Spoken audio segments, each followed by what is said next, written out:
Hello and welcome to our class on the exceptions to the Most Favored Nation principle. First things first, I'll mention all of these exceptions and then we'll go a bit into more detail. As we learned in our previous session, basically speaking, all states are obliged to treat all their trading partners equally. No discrimination between other WTO members. However, as usual, there are exceptions to this general principle, namely, first, they're allowed to discriminate if they, on an exceptional basis, may impose quotas, i.e. quantitative restrictions or outright bans if they have balance of payments problems. We'll come to that. There might be waivers. Waivers are being granted by the WTO to say, okay, in an exceptional circumstances, you are allowed to deviate or to break a certain rule, so you don't really break it because you have been allowed to do so. And then the most important one being preferential trade areas, i.e. free trade agreements, so-called FTAs as they are commonly abbreviated, or regional trade agreements, RTAs, or customs unions, where you go even a bit further when it comes to economic integration. And last but not least, the final exception we're going to discuss here is special and differential treatment for developing countries, the so-called enabling clause. But let's start with all of the exceptions that play a significant role to the Most Favored Nation principle when it comes to the Most Favored Nation principle, and all of these exceptions, in particular free trade agreements, lead to the status as a rule that used to be the most important one and that now increasingly has become to the exception. So it's no longer the cornerstone. It still is to a certain extent, but nowadays it has been, you could say, increasingly pushed back by all of these exceptions. We all know that there is a state of normalcy, you could say, and then increasingly the exception slowly becomes the rule. And this is what happened in the last years when it comes to the Most Favored Nation principle. The first exception I would like to mention here is quotas. In general, Article 11 of the GATT says that you may not impose quantitative restrictions. So you cannot, as a state or as a WTO member, say that you are not going to allow any product from whatever country to enter your market. Yes, there are exceptions. We'll come to that at a later stage. So if you argue on the basis of public morals, for example, or national security, yes, this is, again, not an absolute prohibition, but a general one. So no total bans of foreign products to enter your market, and secondly, also no quantitative restrictions. What does that mean? Not only you cannot say that a certain product is prohibited from entering your market altogether, you can also not say that only, let's say, 1,000 pieces of a certain product are allowed to enter your market, or 1,000 kilotons, or 1,000 liters, whatever quantity you want to use in this connection. So, if you want to resort to protectionism as a state, you can impose prohibitively high tariffs, but you cannot say that you will not allow a certain product to enter your market in the first place. What also plays a role here, and we'll go into more detail in a later session about that, is that if countries really do want to protect their markets, then the consumers should feel it. They should realize that, wait, when I was looking at the internet, this or that product costs only $100, and because there is a 60% tax, and that's what a tariff at the end of the day is, I have to pay $60 more, you immediately feel it. However, if there is a quantitative restriction, you don't immediately feel it. The market impact is more indirect, more subtle, and that's why the GATT prefers tariffs over quantitative restrictions. However, this is again not an absolute prohibition, leaving aside for the moment the public moral question, and that you can say, for example, public morality allows you to import certain, let's say, for example, pornographic materials because you're afraid of the impact it may have on your public morality of your population. Or if it's a highly religious country, let's say an Islamic country that has a religious problem with alcohol consumption, says we are not going to allow alcoholic beverages to enter our market. That's one issue. We'll come to it when it comes to the general exceptions under the GATT. when it comes to quantitative restrictions, which may allow you to break this prohibition of quantitative restrictions. However, in some cases, they may exceptionally also be permitted, and there you may break the Most Favoured Nation obligation, i.e. if, and this is where Article 14 of the GATT becomes relevant, if you have balance of payments problems with certain members of the WTO. There, to recalibrate your trade deficit with a certain country, you may discriminate against this country and say, okay, the imports of this country are being banned or only up to a certain limit.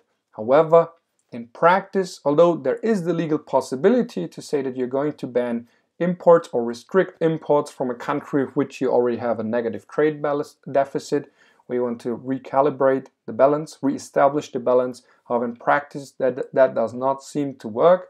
It is insufficient. You need more than that. You need to become more competitive, for example, and that's why countries usually do not make use of this provision, but in theory they could, and they could even discriminate in such circumstances without necessarily violating the Most Favoured Nation principle. So, in other words, the one country you're having a trade deficit with, balance of payments problems with, you could discriminate against this or that country in theory, but in practice, for economic reasons, that doesn't work anyhow. But it is there. It can be found in the GATT, namely in Article 14. Next exception, then, are so-called waivers. For example, if you have a problem with meeting all of your obligations, you are facing economic difficulties, it may be even an economic emergency, in such situations, or in general, such exceptional circumstances, you can try to get a waiver. So you can ask the ministerial conference, where the trade ministers of all WTO members get together, or the General Council, where they have permanent representatives who do the daily work, the day-to-day work. You can ask for a waiver and say, wait, we really would like to adhere to a certain obligation, but we just can't. Can't you just grant us a waiver for, let's say, 6 months until we get out of our economic crisis? In theory, you could do that. Most often, however, it is being used in favor of developing countries, and there's one particularly important waiver from June 1999, the General Council waiver decision on preferential tariff treatment for the least developed countries, or so-called LDCs, as it is usually abbreviated. And this General Council waiver, as the name already says, it had been granted by the General Council, permits preferential tariff treatment on a generalized, non-reciprocal and non-discriminatory basis. End quote. What does that mean in practice? The developed countries, the richer countries, are allowed to provide such treatment to least developed countries on a non-discriminatory basis. So in other words, you can discriminate in favor of the poorest or economically weakest countries without violating the Most Favoured Nation principle. So you can say that you're extending a certain special tariff treatment. So, okay, we will allow, for example, the goods from Afghanistan because they face economic difficulties because of the war, because of outside interventions. Say, okay, whatever they export, we will impose zero tariffs, and you do not have to extend the same tariff treatment to other WTO members, in particular to other developing country WTO members, because this is the largest category. However, let's say Brazil is a developing country member, but however, because it's not an LDC, you don't have to grant the same tariff treatment to Brazil as to, for example, Afghanistan. And even more so, you don't have to extend the same tariff treatment that you apply in connection with products from Afghanistan to richer countries, be it Germany, the US, or whichever other country. This General Council waiver was extended recently in October 2019 until the year 2029. So some were afraid, some worried and already argued that, wait, if it's not extended, all of the preferential treatment for the least developed countries all of a sudden would become WTO incompatible, so it would violate WTO law. However, in October 2019, it has been extended for some 10 additional years. So, no need to worry that countries granting preferential tariff treatment to least developed WTO members, that they would violate WTO law. No, they don't, because of this General Counsel waiver. And another example I would like to mention at this point is the so-called Lemay Waiver. I've included here the specific wording of this waiver, where you see that the provisions of paragraph 1 of Article 1 of the General Agreement of the GATT, and you see here, what is Article 1? That's the GATT, but it shall be waived to the extent necessary to permit the European communities. So what you see here, this is from the year 1994, so it refers to the older notion of the European Union, and this shall be waived to the extent necessary to permit the EU, in today's parlance, to provide preferential treatment for products originating in ACP states, so African, Caribbean, and Pacific states, without being required to extend the same preferential treatment to like products of any other contracting party. So, in essence, the WTO said you may grant certain countries preferential treatment that you don't have to grant to all other states. Who are the ACP states? These are mostly former colonies of the European Union, or of European Union members to be more precise here, mostly France and the United Kingdom, which used to be a European Union member back then when it was granted. So, because there were certain historical obligations, moral obligations, but also financial economic obligations owed towards these former colonies, European Union members would then say, okay, we want to grant them some special treatment because there is something we have to make up for the historic period of colonialism. Or the other reason would be purely economic. There is a certain economic connection for historical reasons between these two countries, and that's why they also sought the Lemay Waiver under the Lemay Agreement, which has now become the Cotonou Agreement, to foster special ties between European Union members and the European Union as a whole, and former colonial countries or former colonial territories. However, this Lemay Waiver was subject to a series of disputes between the European communities and other WTO members, and there are 3 cases: bananas, 1, 2, 3. It sounds like a bad Hollywood trilogy. If you're a nerd and you love WTO law, it is as exciting as a trilogy. If you're only generally interested, it's perhaps a bit less exciting. Long story short, I'll now outline some of the key aspects of this saga. So, the European communities adopted an import regime for bananas back in 1993 and imposed a quota duty for Latin American countries, which also produce bananas, and 0 duties for African, Caribbean, and Pacific countries' bananas. So, long story short, some had to pay more, some had to pay less, or some, more precisely, some didn't have to pay anything or for their products. Nothing had to be paid. So, preferential treatment, which was on the face of it a violation, but if you look at the Lemay Waiver, was okay because the notion or the obligation was being waived. And then it imposed again an additional tariff quota for Latin American and non-traditional ACP country bananas in 1995. That was necessary to adopt this import regime for bananas to new developments, in particular after the European communities had become bigger. And the Lemay Convention, which you could say is the counterpart. So on the one hand you have the Lemay Waiver for the GATT and to allow the violation of the GATT. On the other hand, however, you also need a treaty between the European Union and the ACP countries. That, however, this preferential treatment was justified by the waiver, basically. However, as usual, the devil is in the details, and that was the question, okay, how many bananas can be imported from ACP countries at a 0 tariff rate? And there you had a collective allocation of the quota to these countries, and it was calculated on the basis of their best ever export volume before the year 1991. And this collective allocation, instead of one that was specified for each and every country individually, then had the potential of allowing some countries to export more than their best ever export volume from the year 1991. And this specific calculation method of how many bananas they may import to the European communities or the European Union was not justified under the Lemay Waiver. So what you see here, whenever there is a waiver, you have to look at the details and say, okay, how much discrimination does it justify?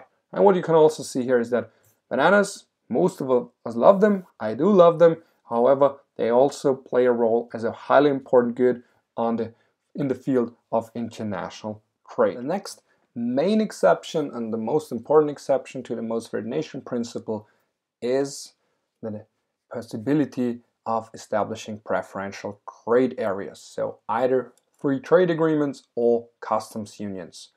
Both of them allow WTO members to establish special relationships between themselves. At least two, but you can also obviously form a much larger group where you would grant each other preferential treatment that you do not necessarily have to extend to other WTO members. Good. Speaking of which, what are free trade agreements or regional trade agreements? So FTAs or RTAs.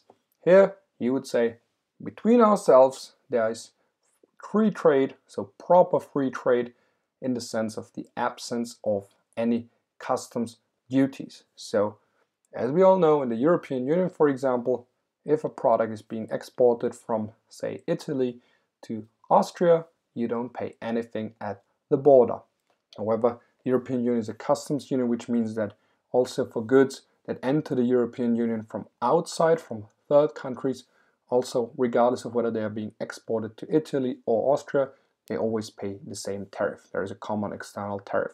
With a free trade agreement, however, products from outside of the free trade area, if they enter the market of either country A or country B, it depends on their respective tariff regime. So it might happen that you have to pay a larger tariff if you export to country A than if you export to country B, irrespective of the fact that countries A or B may be part of a free trade area. It also means that if there is trade from country C entering country B and then the product travels further to country A, it could be the case that country A then says, wait, the product is originally from country C with which we don't have a free trade agreement, so tariffs need to be paid. If you form a customs union, that problem is being resolved because the tariff was already paid once it entered the customs union. Good. Where do we have the basis for all of these free trade agreements? Get Article 24, 8b. This is where you have a definition of a free trade area, i.e. a group of two or more customs territories. Notice here there is no reference to states because every state is a customs territory, but customs territory are not necessarily states. Think of Taiwan, think of Hong Kong, which are also WTO members, or the European Union, which is also a WTO member without being in a strict sense a state. I mean, you don't want to provoke certain politicians by arguing that it would be a state. Remember, this is the one emotional debate we've been having probably ever since the European Union was established. So, going back to our definition, and between the trade of these customs territories, the duties and other restrictive regulations of commerce are eliminated upon substantially all the trade between the constituent territories in products originating in such territories. So this is proper free trade. The World Trade Organization, the preamble, for example, says that trade restrictions shall be eliminated, gradually eliminated, in particular tariffs, but also other impediments to trades. Think of overly technical regulations or health standards that are not easily understood and that are not necessarily reasonable. They may be disguised protectionism, you name it.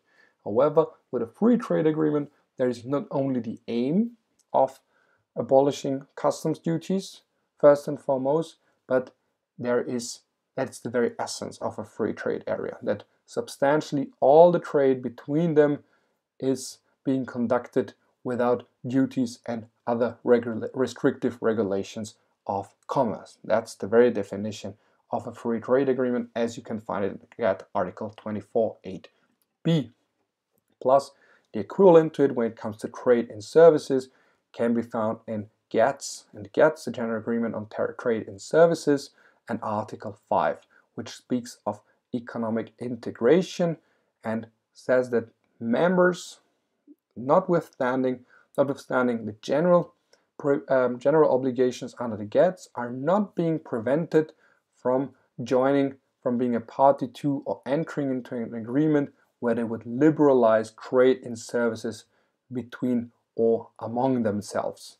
So in other words, you can say, okay, you know what? The GATS allows us to restrict trade in services in general, but because we like your workers, we want to attract your workers, and vice versa. Both of us benefit from it. Your workers are needed in our country, plus they make more money than at home where they might not be needed. So again, this could be the fact that, for example, it's mutually advantageous, or because of the comparative advantage one country's workers have over another country's workers.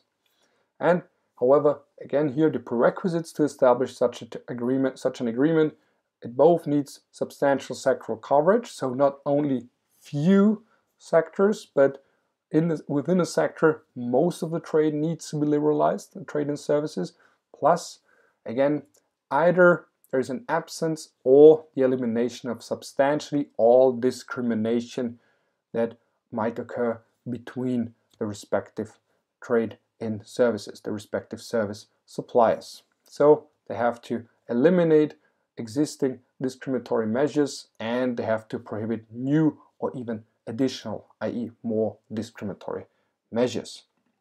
Plus, that might go as far as labor market integration.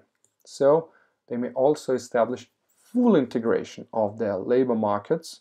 Again here, provided that such an agreement, such a free trade agreement in the sense of the GATS, exempts citizens of parties to the agreement from requirements concerning residency and work permits, plus it needs to be notified to the Council for Trade and Services, i.e. generally speaking, the WTO. But there you can go as far as establishing full integration of the respective labor markets of all of the members of such a free trade agreement, such a free service trade agreement. Then that you can find in Article 5 bis, which means that first you have Article 5 and then an add-on, you could say Article 5 bis on labor market integration. So that leads us now to the general question, what exactly does free trade mean? Substantially all the trade.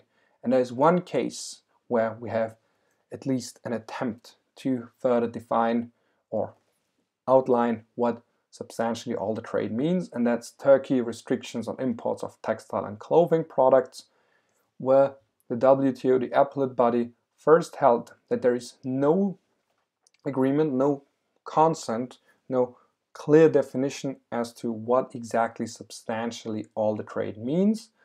And now we have, and this is classical lawyerish talk, substantially all the trade does not mean all the trade. So it does not necessarily mean that there are 100% of the trade is being fully liberalized, but it's something considerably more than merely some of the trade. So we don't know much more now.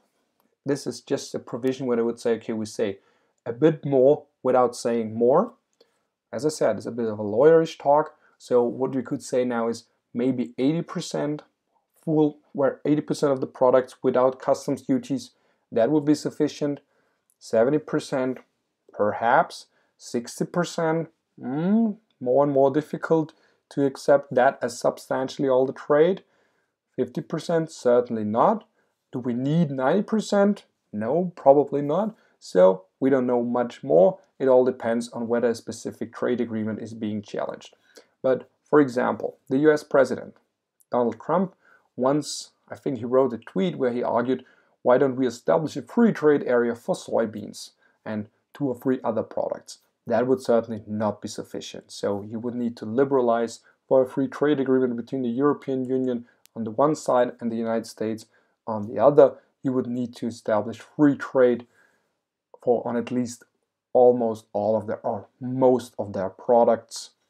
And percentage-wise, what that means in detail would need to be hammered out in negotiations, but only for soybeans and maybe 2 or 3 other products would at least certainly not be sufficient.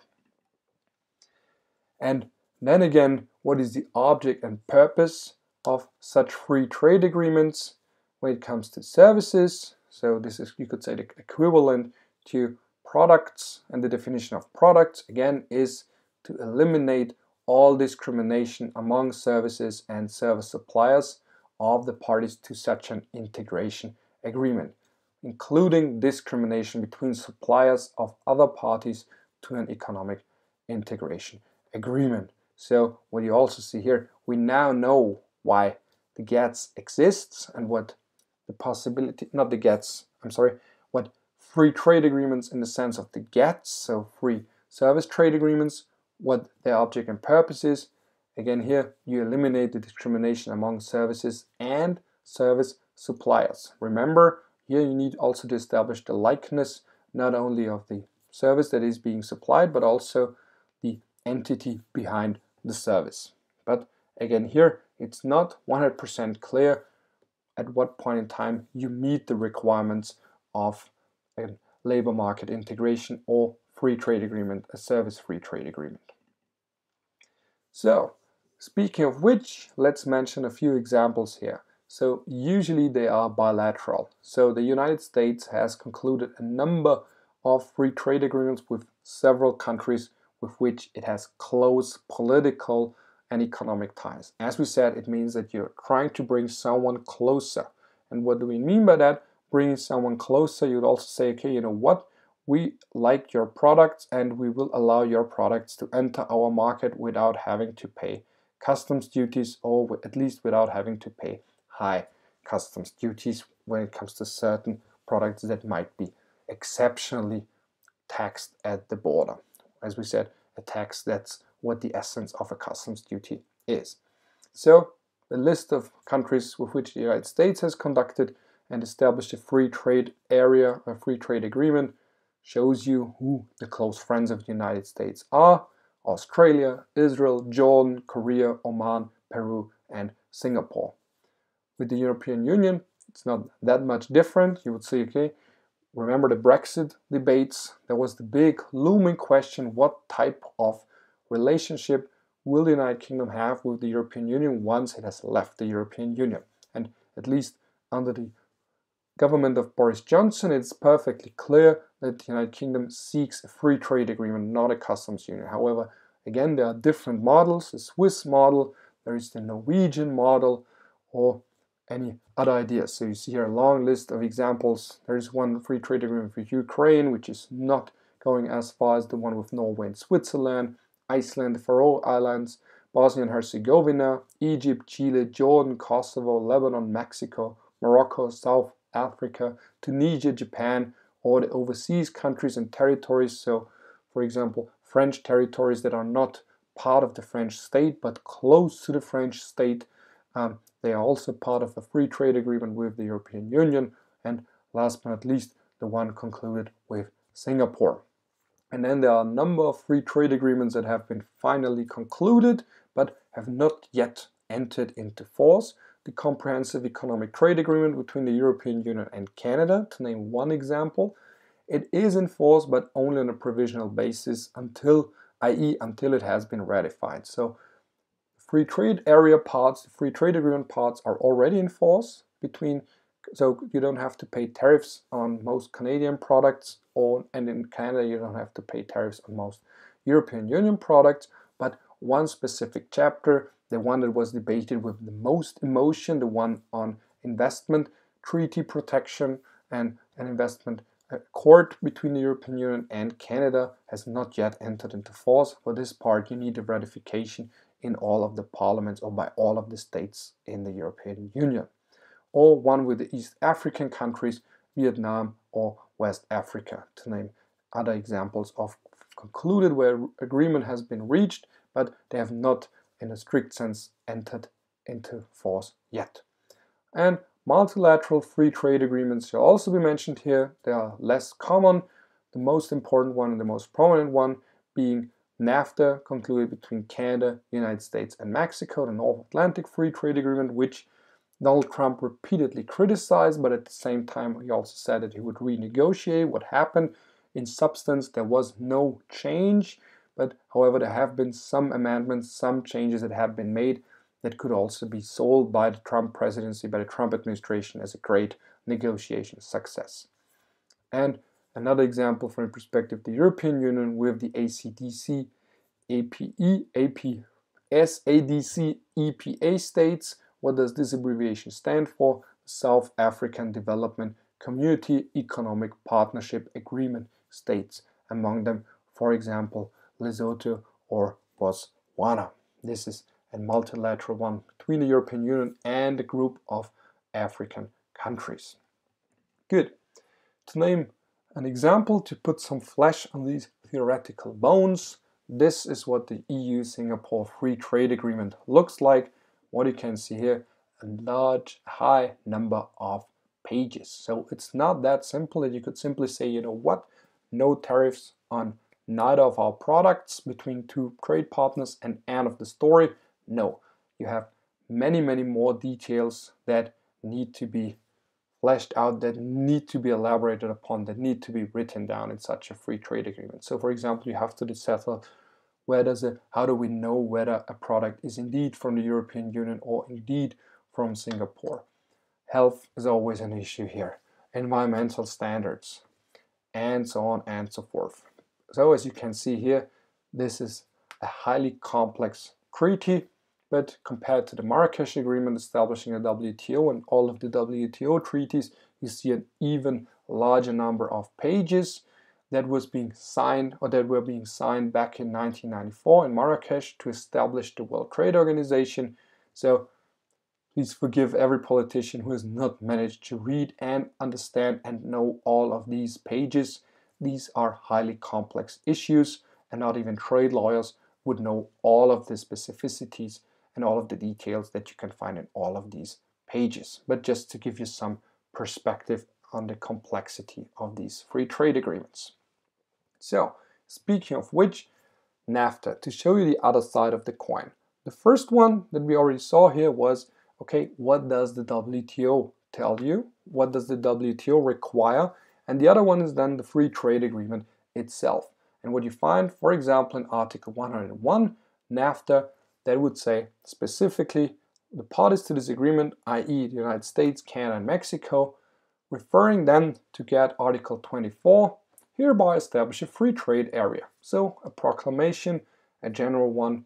Long story short, they rely on the you could say on the highest level you need to conform to GATT law or to WTO law, and then on a lower level you can then say, okay, on this basis we established a free trade agreement.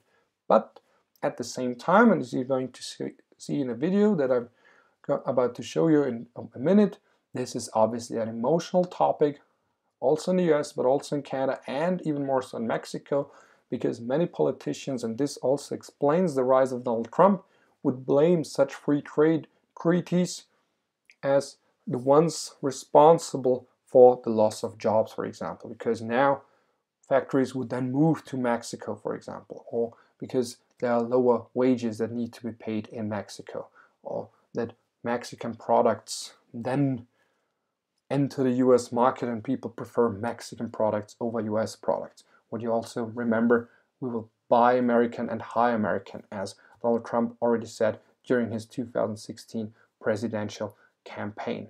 So, and that's why I would like to show you this short video where Donald Trump announced that he would even terminate NAFTA, because he said this was the one of the treaties responsible for the decline of the US economy and also for the loss of many US jobs. We are going to protect American industry. We are going to protect the American worker. No longer will we allow other countries to close our factories, steal our jobs, and drain our wealth. We are building our future with American hands, American labor, American iron, aluminum, and steel.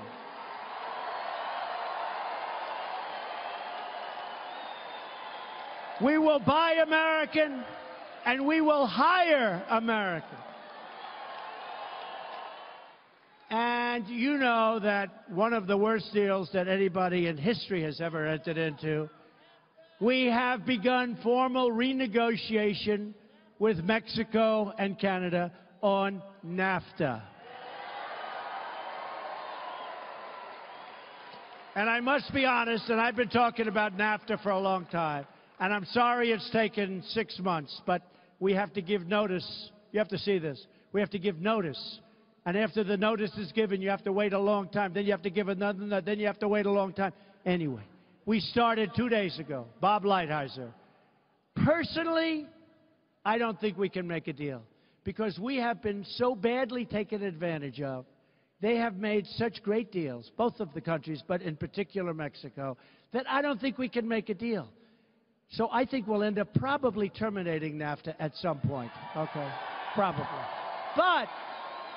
But I told you from the first day, we will renegotiate NAFTA or we will terminate NAFTA. I personally don't think you can make a deal without a termination, but we're going to see what happens, okay? You're in good hands, I can tell you. What this example and this speech by Donald Trump has shown you, this is an emotional topic. This is where you can generate emotions. It's where you use emotions, because if people lose their jobs, they're going to look for explanations, and they're also going to look for some treaties or international organizations or other states that they can blame, because you always want to know why did you lose your job. And this is why NAFTA before and during the Trump presidency has become such a hot topic. The US has ultimately renegotiated NAFTA with the other two trading partners, as already stated earlier. Some rather minor revisions, but at the end of the day, it's still a free trade agreement in the sense of Article 101. So changes, yes. Substantial ones, no. As Europeans, we also know how emotional such free trade agreements and all the negotiations associated with them can be. Just think of CETA, the comprehensive economic trade agreement between the European Union and Canada. And this has also shown to us that even with countries that are largely similar when it comes to culture, when it comes to history, when it comes to their general approach towards trade, it can be very difficult to negotiate and finally succeed in concluding a free trade agreement. Speaking of which, what does CETA say? Article 1.4, again similar to NAFTA, makes it clear that the parties, on the one side the European Union, on the other side Canada, hereby establish a free trade area in conformity first with Article 24 of the GATT, where, as we already heard a few minutes earlier, you find the very definition of a free trade agreement, and also Article 5 of the GATT's free trade in services. And as you can also see, a re-emphasis again in Article 1.5 that the parties affirm their rights and obligations with respect to each other under the WTO agreement and other agreements to which they are party. So as you can see, again, free trade agreements in some sense are lex specialis, but they always have to conform to the general obligations under WTO law, in particular, as it is explicitly mentioned here, the WTO agreement. So, as you already heard, it is quite difficult to negotiate on such treaties. Think also in this connection of the negotiations between the European Union and the United Kingdom on their final status, or the final status of their relationship. So now everyone has settled, okay, let's get a divorce. They're about to get divorced, they are already divorced, but now it's all about settling the remaining essence or the remaining details of their relationship and the question, how do we go on from here? So you could say it's like they used to be part of one community, and now they say, okay, we're still living close to each other, we still have some things that need to be taken care of. Let's say they have kids, as if having kids together, for example, or property together, and now they have to settle these questions as well. They say, okay, it didn't work out, our relationship didn't work out, a close relationship, our marriage, let's say our marriage didn't work out, but now let's stay friends. But the big question is, what type of friendship will that be?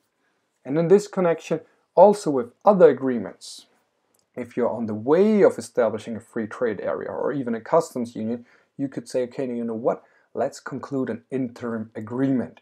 So a provisional one for the time being until we succeed in hammering out the last details, concluding, signing, and later even ratifying a free trade agreement until it ends, and so make it happen and it will enter into force. And Article 24(5)(b) says that you may also form an interim agreement, and there are some provisions, however, that also need to be satisfied here. In particular, the duties maintained by each of the members of such an interim agreement, so the members, the parties of the WTO that want to establish a free trade agreement, shall not establish or shall not impose duties that are higher or more restrictive than the corresponding duties and other regulations of commerce that exist in the same constituent territories or between these countries, in these countries, prior to the formation of the free trade area. So you can say we're on the path of establishing one, let's say for this period between no relationship whatsoever and close relationship, i.e. free trade agreement at the end. For this period, until we have finally come closer to each other, there shall be no duties. You can say, okay, let's lower our duties already, but do not increase them. And this is the key provision in GATT Article 24(5)(b). You can already say, already on the path of establishing a free trade area, you can already conclude one on you'd say a provisional treaty. And what you also need to know in this regard is GATT Article 24(5)(c), because it also says that yes, you may conclude such an interim agreement, but you need a plan and a schedule for the formation of such a customs union or of such a free trade area within a reasonable length of time. So you cannot simply say interim agreement and then maybe in some 30, 40 years we'll finally ratify a free trade agreement. No, you need a detailed plan because, as the name already says, it's an interim agreement. And this notion of interim agreements has recently also been debated amid the Brexit negotiations. So you see it already here on the slide, you see Mr. Johnson, who argued that, well, let's just establish an interim agreement because that prevents the European Union from imposing higher duties on our products than the pre-existing ones between the UK and the European Union. Why? Because they are, well, part of a customs union, which means that zero tariffs on British products and at the same time zero tariffs on European Union products in the United Kingdom. In other words, for the time being, until you have a final agreement, you simply have an interim agreement and nothing changes when it comes to tariffs. However, the big problem in this connection was that Mr. Johnson, he did read GATT Article 24, paragraph 5(b), but he did not read litera B. And this is one of these moments of television that I would like to show you because it tells you the story of a politician. On one hand, a politician trying to argue, and indeed rightfully so, arguing on the basis of articles, but at the same time you see that there is only superficial knowledge. Why? Because we know that many politicians, they're busy all day long. They have, on the one hand, they have to answer their electorate, they have to answer a lot of media inquiries, so they don't have the time to become experts in all of these subfields. But the big problem here is that once you start with legal arguments, you have to be able to answer questions. And long story short, you should read the whole provision, so all subparagraphs, not only the one that suits your interest best. But please watch this one moment, you could say, of the history of recent politics, of recent British politics together, and see yourself what happened once Mr. Johnson was asked, okay, you like 5B? Pre-existing tariffs between the European Union and the UK were zero. Let's keep it at zero. But what about 5C? But watch it yourself. Only recently you claimed that we could leave on no deal and we just carry on trading with the EU as now, pending a new trade agreement to be done. You now know that's not true, don't you? Well, it depends what sort of terms you strike with the EU. It might be possible, and I accept that this has to be done by mutual agreement, but it might be possible, for instance, as we come out, to agree under GATT 24 paragraph 5b that both sides agree to a standstill, a protraction of their existing zero tariff, zero quota arrangements until such time as we do a free trade deal. And that would be one way forward. And I think that would be very attractive. What about, and of course it would be up to our friends and partners to decide whether they wanted how would you handle, to go along with talk that. about Article 5b in Paragraph GATT 5. 24. Article 24. Get the detail Article right. 5, Get the detail right, Andrew. It's Article 24, paragraph 5b. And how would you handle paragraph 5c? I would confide entirely in paragraph 5b, because that is... How would you get round what's in 5c? I would confide entirely in paragraph 5b, which is Do you know what's enough in 5C? for our purposes. No. I thought you were a man of detail. Well, you didn't know whether it was an article or a paragraph, but Well, there's that's enough, not the detail there's you enough, told there's us, Tory enough, Hussings. there's enough in paragraph 5b to get us No, an agreement that we 5c want. says you don't just need the EU's approval, you need to agree with the EU the shape of a future trade agreement and a timetable to getting towards it. Now, can I just point out... But why should that... Can I ask you... Okay, I'll tell you why. Again, why I'll this tell you defeatism? why This negativity? I'll tell you why the EU... You've asked and I'll tell you, and you can respond. Why can't we rely on the common sense and goodwill of both parties to get this done? So, what do we learn from that? Always read the whole article, in particular when entering the political arena with legal arguments. It could always be the case that a subsequent article or sub-provision is somewhat contradictory to the claim you're trying to make. Also, exam advice, obviously enough. Always try to read the whole article, the whole provisions, so that you won't have any bad surprises. Good. Having said that, so much about Brexit. The big question looming over us still is, what will the final relationship between the European Union and the United Kingdom look like? Boris Johnson, however, has made it clear that he's seeking a free trade agreement. Why? Because he wants to preserve the freedom of the United Kingdom to conclude free trade agreements with other countries. If you're part of a customs union, that means you're part of a larger group and you cannot, or only to a limited degree, negotiate free trade agreements with other countries. At the same time, however, that gives you more bargaining power as a group, but it restricts your economic freedom. And economic freedom, was the main driver behind the Brexit movement, or one of the main drivers behind it, and that explains why the United Kingdom would certainly prefer a free trade agreement over a customs union. But we'll go back to that when we discuss customs union. For the time being, what is necessary, however, is that, as I indicated earlier, you need to determine where a product is coming from.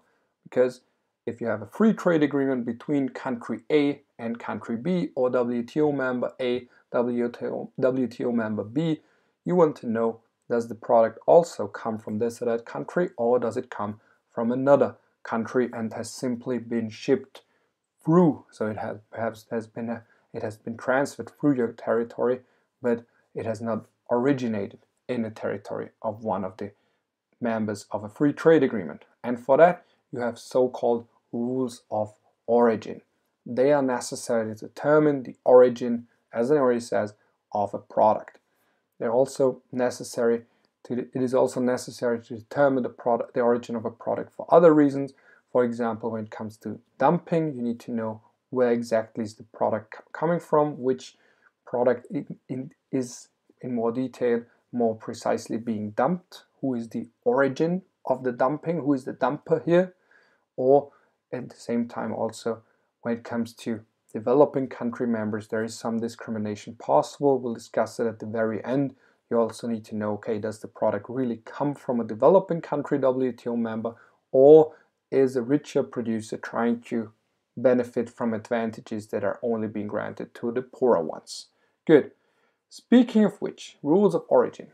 First things first, looking in the GATT will be unsuccessful here, because the GATT itself does not tell you where a product is coming from or how to determine where a product is coming from. So countries may maintain their laws relating to marks of origin. Marks of origin tell you where a product is coming from, made in this or that country, on imports, and also it is possible to protect your consumers' right to be informed. You want to know where a product is coming from. For example, you want to know, is it from a country where you know that they have high health standards? Does it come from a country that guarantees and respects human rights, the human rights of its population? Does it come from a country that you like for cultural reasons or whatever? So you may, as a WTO member, impose and maintain laws regulating that the origin of a product needs to be labeled in a specific manner, and that does not necessarily amount to protectionism. What we do have, however, although the GATT does not tell us the story about the origin of a product, we have a side agreement on rules of origin, so an additional agreement. However, this one only contains a harmonization program, what you could say. What does that mean? You want to harmonize the respective rules on determining the origin of a product without necessarily obliging WTO members to apply the same rules. You try to increase harmonization, but you do not, you say, from the top tell them that they all need to apply the same rules. Plus, you want to avoid abuse, because as I indicated already, it could be the case that on the face of it you just want to inform your consumers, but if you look behind the veil, behind the curtain of this rule, you'll realize, no, this is merely an attempt to say don't buy foreign products. Remember what Mr. Trump said, buy American, buy American. So on the face of it, also not necessarily a problem. You can, as a patriot, for example, say you prefer domestic products or regional products, but at the same time, again, you do not want protectionism here. And this is what the side agreement on rules of origin is also for. And last but not least, if you look at the practice of WTO members, you'll find 3 different ways of how they determine where a product is originally coming from. Because, long story short, if you look at a product today, it might well be the case that it has different countries or different manufacturers in different countries that are involved in the process. So think of a car.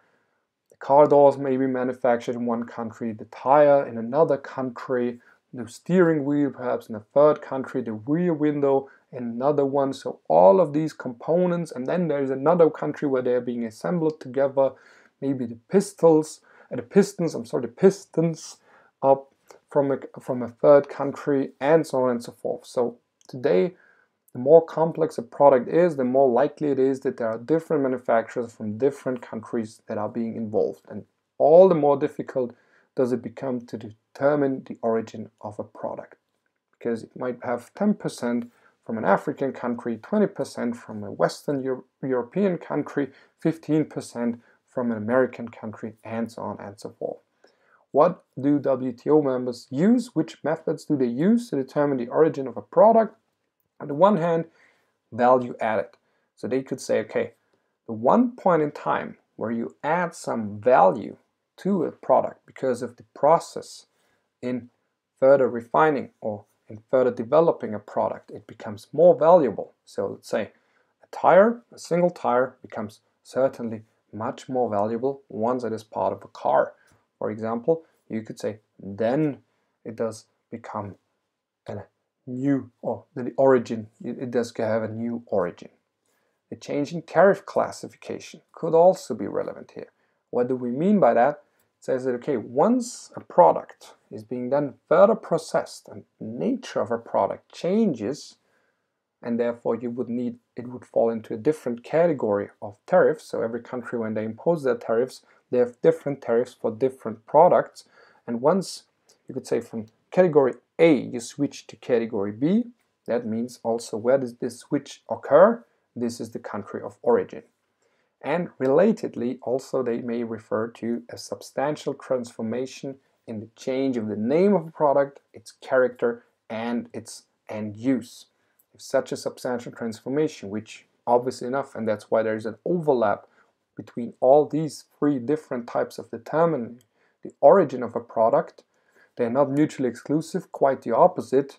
So a product could become more valuable and therefore also change its tariff classification and its name, character, and use all at the same time, but not necessarily. You can also combine these methods of determining the origin of a product. Long story short, however, you would look at, okay, where was a product being substantially transformed? Long story short, that would, however, then also have an impact on its value and also have an impact on its tariff classification. But you would need to look at each WTO member's individual system that is being applied when determining the origin of a product. Long story short, what about the European Union?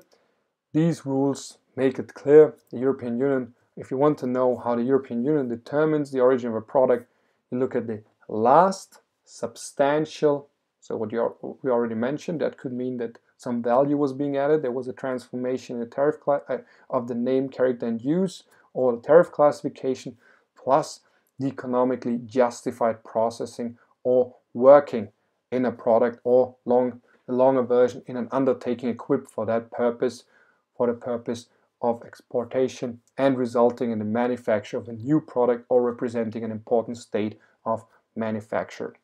And what you see here, and that's quite interesting, economically justified processing or working. So what you try here, you do not want producers, manufacturers to circumvent, to say, okay, we'll do something we don't need to do, it's not economically justified, but we want to take advantage of perhaps some preferential tariff treatment that is being accorded to least developed country members of the WTO. That's why there is the reference that there also needs to say, you could say, there also needs to be some economic basis, and not the only economic basis being that you want to benefit from preferential tariff treatment. That's why there is special reference to that. Keep in mind, the lawyer always looks for loopholes, and the other lawyer also looks for loopholes that might have to be filled. That is painfully obvious when it comes to reference of economically justified processing or working. And this could be supplemented here with a practical example, CETA, because there is a protocol on the rules of origin and origin procedures. And in Article 2, you find the general requirements when it comes to determining whether a product is either from Canada or the European Union and therefore may benefit from free trade or free tariff treatment. So, a product is originating in the party where the last production took place if in the territory of a party, i.e. the European Union or Canada, or in the territory of both of them, the product has been wholly obtained, we'll come to that, what that means, or has been produced exclusively from originating materials, so exclusively from a Canadian or European Union materials, or has undergone sufficient production. And there again in Article 5 you have an explanation what sufficient production means. And this again then refers to an annex on product specific rules of origin. So if a couple of minutes you ask yourself, why are there so many pages in all of these, or why do all of these free trade agreements consist of so many pages? Here's your answer. For example, because you need detailed rules for specific product types to determine whether they are indeed of one of the members of such a free trade agreement. And Article 3 then sets out the notion of accumulation of origin. That means that if you have different origins, you look at, okay, it is considered as originating in the other party when used as a material in the production of a product in that other party. That also needs to be specified, and you look for specific regulation on such accumulation of origins, different origins. Article 3 of CETA is the one provision you need to read here. And then wholly obtained products, here you find some examples. So this makes it a bit more lively than the gray theory or general statement. Vegetables, plants, and plant products harvested or gathered in one country are obviously originating in this country. Live animals, living animals, born and raised in Canada are also Canadian quasi-products. Why quasi? Because personally, I think I do have some bad feeling when calling animal products or animals as describing them as products, or products from slaughtered animals born and raised in Canada or in the European Union are also considered as wholly obtained, so entirely obtained in Canada or the European Union. Same goes for products obtained by hunting, trapping, or fishing conducted in one of the members of this agreement, i.e. Canada or the European Union. And then at the same time in Article 7 you have a number of operations that are not considered as sufficient to confer origin on a product.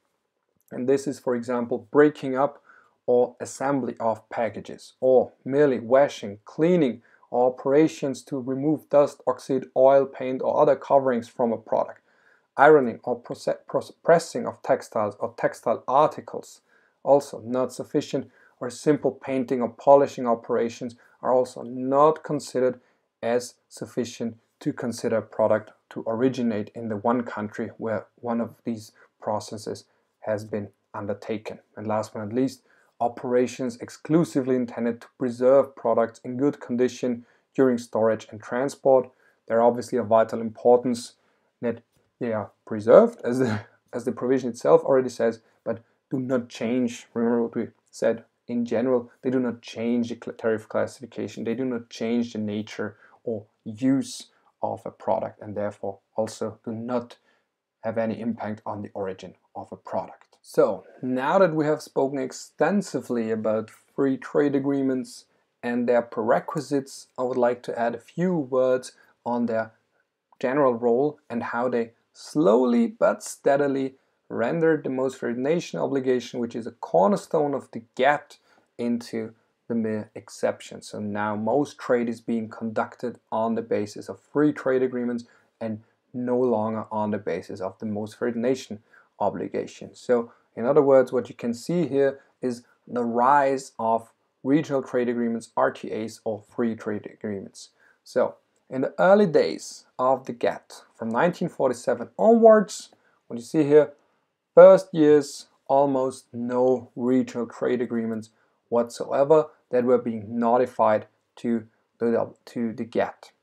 Then you see some in 1973, interesting year, oil price shock, the year of the oil price shock. Remember what we discussed in an earlier session, this was the one moment in time, or one of the moments in time, several of the moments in time when the world was shown the economic muscles of the Arab and oil-rich states. These were some instances where they said, okay, we know you're the rich ones, you have the military, you have more economic power, but we do control the resources. And remember, 1970s, that was also when you had the Yom Kippur War between Israel and Egypt, for example, and then you could say as a protest by Arab states against the policies of the US and the West in general supporting Israel, for example, you could say, okay, you have to pay a heavy price for that, and hence, however, you could then say, you know what will decrease oil production. And interesting enough, in the year 1973, you also had some free trade agreements. At the same time, however, 1970s and 1980s, you saw some of them being concluded, some additional regional trade agreements, but in general the number remained rather low. And then from the 1990s onwards, you see an explosion of regional or free trade agreements. So here, a vast increase on this graph. We're all used to graphs in the area in the era of the coronavirus. Here's one on a different topic, namely the rise of regional trade agreements. And now, as I said, you have more than 400 of them that are in force at the year 2020. This graph is from the WTO website, which has an extensive database on all regional trade agreements. And then further, if you look into the regions where most free trade agreements or regional trade agreements are being located, you see here a dominance of Europe and free trade agreements between European states, followed by East Asia, where you can also find more than 90 regional trade agreements, South America, more than 60, and then North America and the Commonwealth of Independent States, so states formerly belonging to the Soviet Union. And if you look at the country profile of the European Union, each WTO member has a profile that can be accessed at the World Trade Organization website, where you will find a graph or also a map like this one. You can see, okay, with which countries has a regional trade agreement been signed, or depends on your definition of region. You could also say, okay, if you think of Canada and the European Union, that's obviously not a region in the strict sense of free trade agreement. You see here the one with Canada, for example, or one with Mexico or Japan, and so on and so forth. And there is such a country profile for each WTO member. Obviously enough, European Union is not a country, but we're speaking here of country profiles because most WTO members are obviously enough countries. So this concludes now our part about the most important exception to the Most Favoured Nation principle, free trade agreements. There is, however, another one that is closely related but not 100% similar, and that is customs unions. What is the essential difference between a free trade agreement and a customs union? It's, you could say, a free trade agreement plus. So no tariffs on almost all products between the members of a free trade agreement, and in addition you apply a common external tariff, commonly abbreviated CET, on imports from outside of the customs union.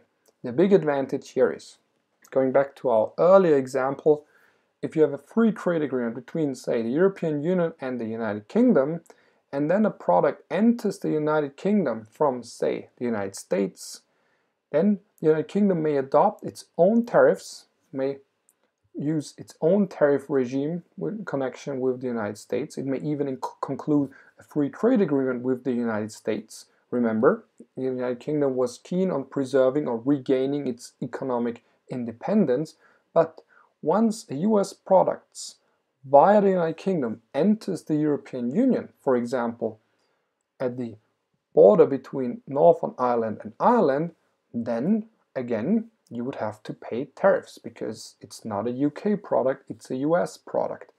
If the European Union and the United Kingdom remain part of a customs union, there is no problem at the border between Northern Ireland and Ireland, because again, once it has entered the customs union, tariffs have been paid and they only have to be paid once, so no border controls, or in particular, and first and foremost, no additional customs duties or tariffs. However, if you're only a member of a free trade agreement, that only applies to UK products, and then again you need border controls, and this is where economic questions become political. The topic of the Northern Ireland-Irish border is a highly sensitive one, and this is again one that needs to be finally settled. For the time being, there is an agreement where you say, okay, let's do the border controls while before products enter Northern Ireland, but at the end of the day, a final settlement will have to be reached once there is a free trade agreement, and let's see how that works out. Judging from previous experience in the negotiations between the UK and the European Union, we're far from having spoken, or the trade negotiators are far from having spoken the last word in this regard. But again, to emphasize the big difference between customs unions and free trade agreements and the impact also on economic and political relationships between different countries. Good. Where do we find the definition of customs unions? Again, in GATT Article 24 and then paragraph 8. Here, the definition is, it's the substitution of a single customs territory for two or more customs territories. So again, technical reference not to states or states parties, but customs territories. Austria, for example, is the constitution emphasizing a customs territory. Every country is a customs territory, but however, there are also customs territories that are not states in a strict sense, what we mentioned earlier. with the aim or the final outcome of such a customs union that these customs territories eliminate duties and other restrictive regulations of commerce on substantially all the trade. So this is verbatim the wording that we already mentioned in connection with free trade agreements. However, and then you have an additional provision, and substantially the same duties and other regulations of commerce are applied by each of the members of a customs union to the trade of territories that are not included in the customs union. So from an economic perspective, you become one economic bloc, one entity, one economic entity, you could say, and however, at the cost of restricting your own freedom when it comes to countries and the trade negotiations and trade relationships that are outside of the customs union. However, at the same time, it makes trade much more easier with countries outside of it, plus you have more economic weight if you enter the negotiating table as a group of, say, 27 European Union members than individually. Just think of Donald Trump. If he wants to negotiate a trade deal, he has to negotiate the trade deal with the entire European Union. He may visit Mr. Macron or Ms. Merkel, but at the end of the day, he has to negotiate with the European Commission representing all European Union members, and this is where he has to speak on equal terms. This is not where he has more leverage, where he cannot overpower the other party to trade negotiations. To name some additional examples, other than the European Union, there is also a customs union between the European Union and Turkey. This is a highly complex political matter for the time being. However, that goes back to the era when the European Union again tried to get closer to Turkey. This was before negotiations were stuck to the extent that they are today. The European Union and San Marino are part of a customs union. San Marino, a small enclave state, which means that it's entirely surrounded by Italy.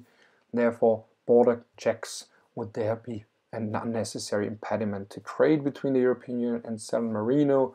European Union and Andorra are also part of a customs union. Then the Mercado Común del Sur, the Southern Common Market, is also a customs union. Israel and the Palestinian Authority, speaking of sensitive topics, Middle East or Near East, conflict between Israel and the Palestinians. At the same time, however, they're part of a customs union. At the end, the effect is that Israel exercises dominance or a lot of influence over the Palestinian economy. Another example would be East African community composed of Kenya, Tanzania, Uganda, Burundi, Rwanda, and South Sudan, which have also formed a customs union, or the Eurasian Customs Union composed of Armenia, Belarus, Kazakhstan, Kyrgyzstan, and Russia, where you have the one point of critique that many say that it's not really a customs union, but even although the name says it is one. Good. And last but not least, I would like to mention the final exception here to the Most Favoured Nation principle, and that is the so-called enabling clause from 1979, which allows for special and differential treatment for developing countries. What does it say? Positive discrimination in favor of developing countries is possible. What does that mean at the end of the day? They may be accorded special and differential treatment. So you may require a lower or impose a lower tariff and some other advantages, non-tariff barriers in relationship or in connection with some developing countries, which you do not necessarily have to extend towards other WTO members. At the same time, however, there is no discrimination allowed between developing countries. So, and remember, the majority of WTO members are or fall under the category of developing countries, but say China and Brazil both belong to this category, so you may not discriminate between China and Brazil, but you can discriminate between the European Union and China or Brazil. But at the same time, however, you may indeed distinguish or discriminate between them, but only if you have also clear and objective formal criteria. that are being set out. So some flexibility is possible here to say, okay, some countries may have different needs. As I said, it's a very broad category than one of developing countries, and you may differentiate, but not arbitrarily, but on the basis of clearly established rules that are accessible. So this concludes our session on the exceptions to the Most Favoured Nation principle, ranging from waivers all the way to free trade agreements and customs unions, and last but not least, efforts that are lawful to discriminate in favor of developing countries. I hope that you found it interesting. I hope that we're also going to see each other next time for our session on national treatment.